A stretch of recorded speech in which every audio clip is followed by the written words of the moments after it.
नमस्कार, स्वागत है आपका मेरे चैनल जीवन के रंग डॉक्टर सुनीता मिश्रा के साथ। शुरू में ही लेकिन जब पूछा तो पता लगा कि केवल 4 बच्चे। हमने अब कहा कि 4 बच्चों में क्या, लेकिन सुनीता जी ने बताया कि 4 नहीं है 9 है। हमने कहा बड़ी पुनीत संख्या है, बहुत अच्छी संख्या, इससे अच्छी संख्या कोई नहीं हो। क्यों? 9 हमेशा 9 रहता। 9 का 9 9 दूनी 18, 8 1 9, 9 3 27, 7 2 9, 9 2 36, 7 3 9। 9 को दिव्य संख्या माना जाता है। क्या?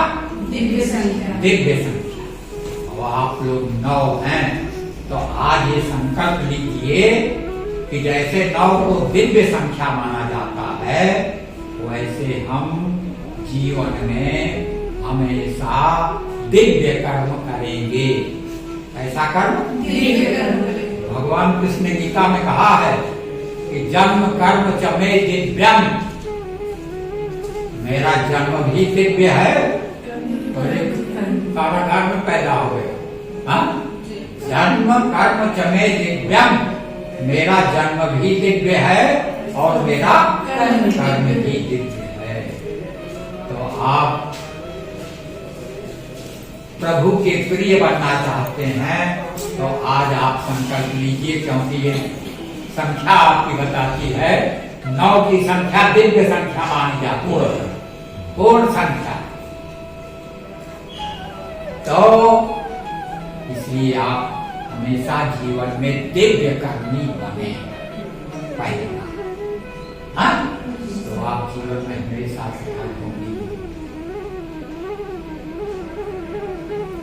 और अब गीता की बात आती है, क्योंकि आज एकादशी हमने बताया और एकादशी को ही गीता का उपदेश हुआ।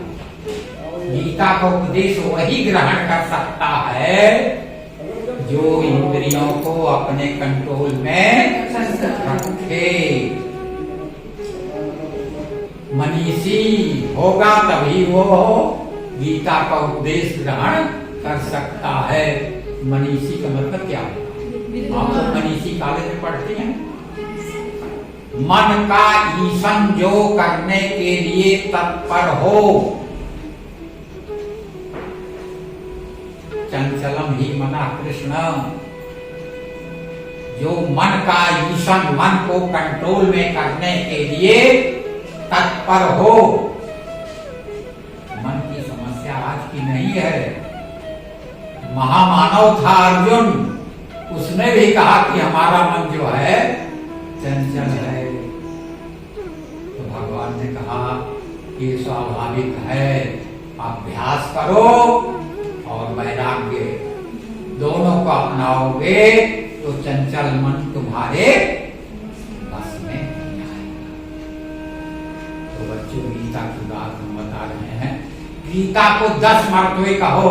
गीता गीता गीता गीता गीता गीता गीता गीता 10-15 मर्तबे कहो तो हो जाता है तागी तागी तागी। गीता गीता क्या बन जाता है? तागी तागी। तागी तागी का मतलब त्यागी। गीता का मतलब है त्याग।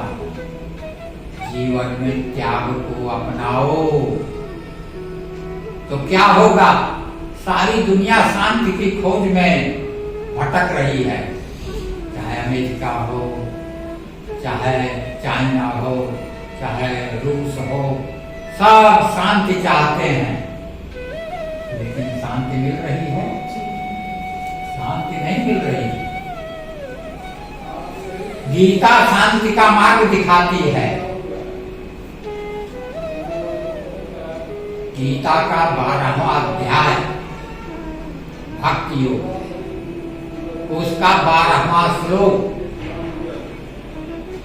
आपको तुम्हें समझ में आ जाए तो जाके देख लेना। कौन अध्याय? 12वां अध्याय। क्या नाम है? भक्ति योग। उस अध्याय का नाम भक्ति योग। और उसका कौन सा श्लोक? ताकि तुम्हें याद करने में दिक्कत ना हो। 12वें अध्याय का 12वां श्लोक क्या है? नहीं बता रहे हैं। उसमें भगवान ने बताया है शांति कैसे मिलेगी। पूरा श्लोक हम आपको बता रहे हैं। श्रेयो हि ज्ञानम अभ्यासात् ज्ञानात् ध्यानम विशिष्यते ध्यानात् कर्म फल त्यागः त्यागात् शांति अनंतरम। क्या कहा गया? त्यागात् शांति अनंतरम। त्याग से तत्काल शांति मिलती है, भोग से शांति नहीं मिलती। आप यहाँ से 4 बजे अपने घर गई, भूखी हैं,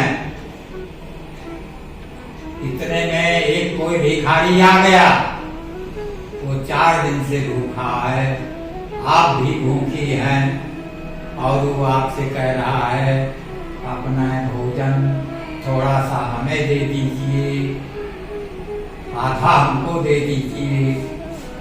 तो अगर आपने उसको दे दिया तो आपको सुख तो नहीं मिलेगा, लेकिन आपको सुख से बड़ी चीज शांति मिलेगी, आनंद मिलेगा। हाँ, क्यों? क्योंकि आपने त्याग किया।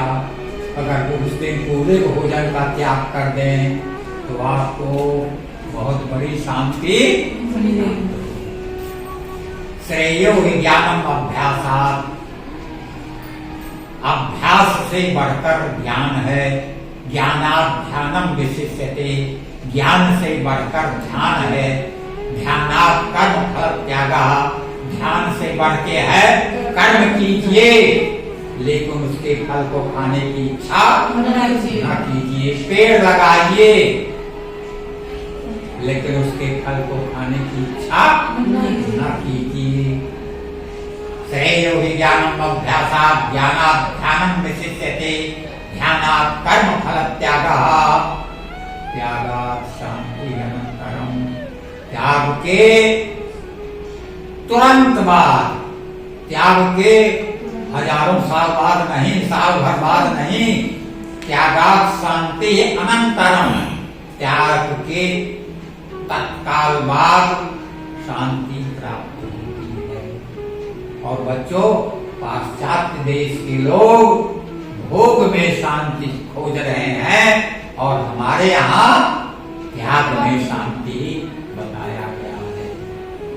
अब आपको गीता की ओर ले सकते हैं। ये कौन अध्याय था? शाबाश। 12वें अध्याय का 12वें अध्याय का नाम भक्ति। तो अब आपको गीता में प्रभु प्राप्ति के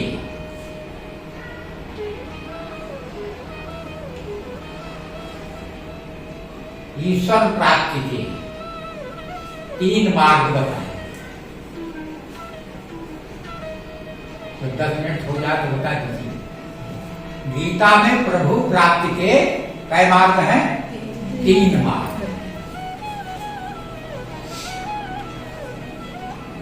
पहला कर्मयोग, दूसरा भक्ति योग और तीसरा ज्ञान। और गीता में कई अध्याय हैं? अब 6 अध्याय का शतक है। प्रथम शतक का मतलब पहले से 6 अध्याय तक। ये उस दिन बताया तो नहीं था? प्रथम शतक का मतलब पहले अध्याय से 6 अध्याय तक ये कर्मयोग है। द्वितीय शतक 7 से 12 अध्याय तक ये भक्ति योग है। 12वां अध्याय भक्ति योग है ना? तो 7 से 12 अध्याय तक भक्ति योग बचा। 13 से 18 अध्याय तक भगवान को प्राप्त करने के लिए गीता में ये 3 मार्ग बताए गए। पहला कर्मयोग, दूसरा भक्ति योग और तीसरा ज्ञान योग। तो भगवान आप चाहती हैं कि भगवान आपको मिले कि नहीं? हाँ हाँ, तो ध्यान से सुनिए। अभी शुक्ला जी ने मोह की बात किया था, अर्जुन को मोह था और बाद में मोह का भगवान ने क्षय किया। मोह से मोह ले लीजिए और क्षय से छा ले लीजिए। मोह का जब क्षय हो जाए वही है मोक्ष। मोह से मोह ले लिया, हाँ, और क्षय से छा ले लिया, तो क्या बन गया? मोक्ष। अगर हमारे मोह का क्षय हो जाएगा तब मोक्ष हो जाएगा। तो बच्चों, पहले हम कर्मयोग की बात कर रहे हैं, क्योंकि तीनों फिर आपको दूसरे दिन भक्ति योग और तीसरे दिन कभी ज्ञान करना है। कर्म योग में व्यक्ति समाज के लिए उपयोगी होता है। किसके लिए? समाज के लिए। इसमें कर्म योग में हम समाज के लिए उपयोगी होते हैं। ज्ञान योग में हम अपने लिए उपयोगी होते हैं। और भक्ति योग में हम भगवान के लिए उपयोगी। समझ में आया? तो जरूरी है हमारे लिए कर्म कि हम समाज के लिए उपयोगी हों। बच्चों, कर्मयोग के गीता में 3 स्तर बताए गए। जैसे 3 शतक है, वैसे गीता में कर्मयोग के 3 स्तर हैं। पहले स्तर में है फल का त्याग। क्या? फल का त्याग। बादशाह नौशेर खां चले जा रहे थे। एक 92 वर्ष का हमारे शरीफे व्यक्ति पेड़ लगा था। हमारी भी पर पेड़ होने वाली है, 91 पूरा हो रहा है, तो वो पेड़ लगा था। तो बादशाह नौशेर खां ने रोका वहां, कहे बुढ़े, तुम जानते हो जो पेड़ लगा रहे हो कई साल बाद फल देगा? उसने कहा हाँ राजन, मैं जानता हूं। कहीं कई साल बाद फल देगा? कहीं 40 साल बाद। जो आज हम वृक्ष लगा रहे हैं ये 40 साल बाद फल देगा। तो राजा ने कहा क्या 40 साल तुम जिंदा रहोगे इसका फल खाने के लिए? तो बुद्धा कहता है राजन खबरदार, हम वृक्ष अपने लिए नहीं लगा रहे हैं, औरों ने वृक्ष लगाया, हमने उसका फल खाया, और हम वृक्ष लगा रहे हैं भावी पीढ़ी के लिए। तो गीता का पहला स्तर है क्या? फल का त्याग।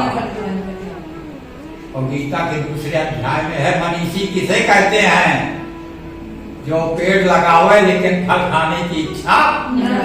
स्कूल तो खोले लेकिन उसमें उसके यहाँ के बच्चे चाहे उसके घर पे पढ़े चाहे ना पढ़े, स्कूल तो जरूर खोले, पेड़ जरूर लगाओ।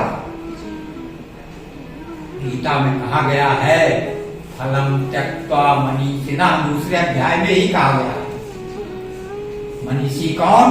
फलम त्यक्त्वा, जो फल का त्याग करे वही है मनीषी। गीता कहती है, लेकिन और लोग कहते हैं जो मन का ईसन करे, जो मन पर कंट्रोल करे वो है। तो पहला स्तर है कर्मयोग का फल का त्याग। इसीलिए गीता में दूसरे अध्याय के 47वें श्लोक में भगवान ने कहा है, इसको याद कर लीजिएगा अगर संभव हो, एक श्लोक, बाकी 2 श्लोक हम बताएंगे। 3 स्तर है ना, उसको फिर आपको पहले भी याद कीजिएगा ताकि आप पर ज्यादा बोझ न पड़े। लेकिन ये आपको याद भी होगा और न याद होगा तो याद नहीं। दूसरा अध्याय क्या नाम है उसका? सांख्य योग बताया था उसने। दूसरा अध्याय सांख्य माने ज्ञान। दूसरे अध्याय का कौन सा श्लोक? 47वां श्लोक। वो क्या है? फल का त्याग।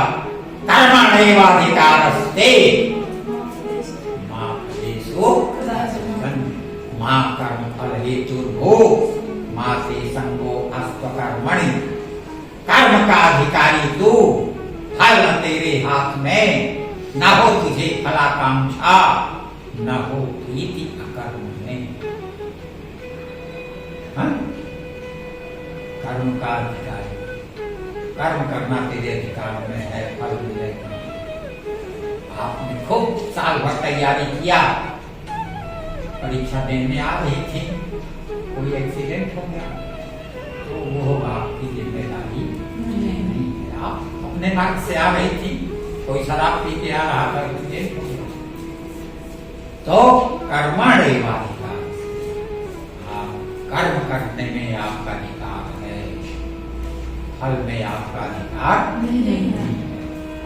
और कुछ लोग कहते हैं नहीं, हम पेड़ नहीं लगाएंगे लेकिन फल जरूर खाएंगे, चुरा के खाएंगे, हम रात में फल को तोड़ के खाएंगे।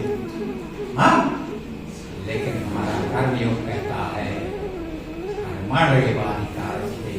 पाश्चात्य संस्कृत कहती है, हमारे यहाँ केवल एक ही अधिकार है। पाश्चात्य संस्कृत में अधिकार की लड़ाई हो रही है, हमारे यहाँ केवल एक का अधिकार है, क्या? कर्मण्येवाधिकार। कर्तव्य करना ही तेरा अधिकार है। मां फलेषु, उसके फल पे तेरा अधिकार नहीं है, उसमें ईश्वर की साझेदारी है। और फल को ध्यान में रख के उसको उद्देश्य बना के काम न करो। हाँ? कोई महान उद्देश्य बनाओ और उसके निमित्त कार्य करो। हाँ? तो पहला स्तर है क्या? फल का त्याग, कर्मयोग का पहला स्तर। दूसरा स्तर है कर्म का त्याग, कर्म का समर्पण। पहला है फल का समर्पण, कर्म करो लेकिन फल ईश्वर को समर्पित करते जाओ, समाज को समर्पित करते जाओ। दूसरा है कर्म करो लेकिन कर्म को भगवान को समर्पित करते चलो। 9वें अध्याय का भी दिव्य हमने बताया, दिव्य संख्या 9वें अध्याय में 27वां श्लोक है क्या? यत् करोसि यदस्नासि यज्जुहोसि ददासि यत् तप्स्यसि कौन्तेय तत्कुरुष्व मदर्पणम्। क्या मतलब? यत् करोसि, जो कार्य कर रहे हो, यत् करोसि यदस्नासि, जो भोजन कर रहे हो, यज्जुहोसि, जो हवन कर रहे हो, हाँ, ददासि यत्, जो दान दे रहे हो, यत् तपस्यासि, जो तपस्या कर रहे हो, तत्कुरुष्व मदर्पणम्, उसे मुझको अर्पित करते। जो भगवान को अर्पित करना है तो अच्छा कर्म करेंगे कि बुरा? अच्छा। भगवान को अर्पित करना है तो अच्छा खाएंगे कि बासी कुछ? अच्छा। यत् करोसि यदस्नासि, हवन करना है तो गंगा हवन करेंगे कि अच्छा संबंधित? तो हम भगवान को अर्पित करें। यत् करोसि यदस्नासि यज्जुहोसि ददासि, दान देना है तो खोटा पैसे का दान देंगे कि अच्छे पैसे का दान? लेकिन आरती में तो खोटा पैसा भी चल जाता है ना। भगवान की आरती में लोग जो पैसा कहीं नहीं चलता वो आप आसानी से वहां चलाते हैं, नहीं चाहिए। हाँ? या तपस्या तप कर रहे हैं, वो भी भगवान को अर्पित करना है तो अच्छे मनोभाव से तप करो। ऐसे पार्वती जी ने तप किया था शंकर जी को प्राप्त करने के लिए। हाँ, तो अच्छे विचार से तप करो।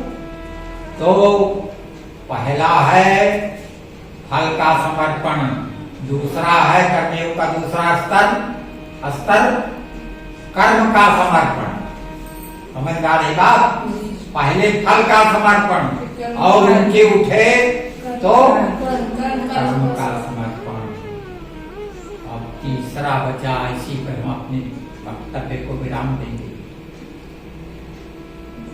आपने अपने फल का समर्पण किया, कर्म का समर्पण किया, लेकिन अपना समर्पण नहीं किया। तो कर्मयोग का तीसरा स्तर है आत्मसमर्पण, अपना समर्पण। और यही गीता का अंतिम उपदेश है। क्या? सर्वधर्मान परित्यज्य, 18वें अध्याय का 66वां श्लोक। 7 फरवरी को इसका शिलान्यास हुआ था इंदिरा गांधी का। 5 फरवरी को तो 666 18वें अध्याय का कौन सा श्लोक? 66वां, ताकि आपको याद रहे, इसलिए कौन सा श्लोक? और यही उपदेश का अंतिम है। इसके बाद भगवान ने उपदेश नहीं दिया, यह अंतिम है। क्या? सर्वधर्मान परित्यज्य, है अर्जुन, सभी धर्मों से ऊपर उठकर माम एकम शरणं व्रज, केवल मेरी शरण में आता। तो प्रभु आप क्या करेंगे? अहम तो सर्व पापेभ्यो, मैं तुझे सभी अभावों से, सभी पापों से मोक्षयिष्यामि, मुक्त कर दूंगा, तू जरा भी चिंता मत कर। तो आप लोग 3 श्लोक हमने बताए। कर्मण्येवाधिकारस्ते, दूसरा यत् करोषि यदश्नासि, और तीसरा सर्वधर्मान् परित्यज्य। ये कर्मयोग के 3 स्तर। दूसरे अध्याय का 47वां श्लोक, 9वें अध्याय का 27वां श्लोक और 18वें अध्याय का 66वां श्लोक। ये 3 श्लोक हैं, ये कर्मयोग के 3 स्तर हैं। कर्म का समर्पण, फल का समर्पण और अंत में समाज को अपने आप को सौंप दो। हाँ? सेवा में, समाज की सेवा में लगा। इन्हीं शब्दों के साथ गीता जयंती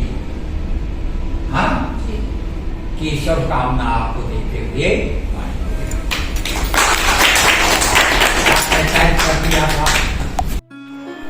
अगर आप जीवन के रंग पर नए हैं तो प्लीज़ चैनल को सब्सक्राइब करें और साथ ही बेल आइकन प्रेस कर दें, जिससे आने वाली वीडियो की नोटिफिकेशन मिलती रहे। और वीडियो को अंत तक ज़रूर देखा करें और अपने दोस्तों, मित्रों, रिश्तेदारों को शेयर करें और अपने बहुमूल्य सुझाव कमेंट बॉक्स में अवश्य दें।